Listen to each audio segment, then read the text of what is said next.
বন্ধুরা আমাদের বাড়িতে দেখুন এই যে কাঁঠালি কলার এক কাঁধি পেকে গেছে, এটাই আজকে পাড়া হচ্ছে। কিভাবে কি পাড়া হচ্ছে, কতটা কাঁঠালি কলা আছে, মানে কত ফানা রয়েছে, সবটাই আপনাদের সঙ্গে শেয়ার করব, সঙ্গে থাকুন। এই দেখুন এটা হচ্ছে আমাদের বাগান বাড়ি, আর দেখুন কত রকমের গাছ আছে যেটাকে আমি নাম বলেও শেষ করতে পারবো না। ওকে, আমাদের বাগান বাড়িতে রয়েছি, কলার কাঁধি পাড়া হচ্ছে। সম্পূর্ণ ভিডিওর সঙ্গে জুড়ে থাকুন, দারুণ একটা ভিডিও হতে চলেছে। দেখুন এই দেখুন কলার কাঁদি কিন্তু প্রায় পেকে গেছে। ওকে, এটাই এখন পাড়া চলছে। দেখুন কত বড় কাঁদি, দেখুন।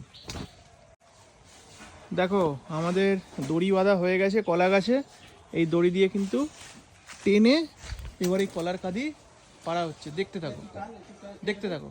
দেখো কলা গাছ কিন্তু দাঁড়িয়ে আছে, কলার কাঁদি কিন্তু চলে এসেছে। সাইজটা দেখো বন্ধুরা, জাস্ট সাইজটা দেখো। ওরে বাবা, বিশাল বড় হয়েছে। কি মা?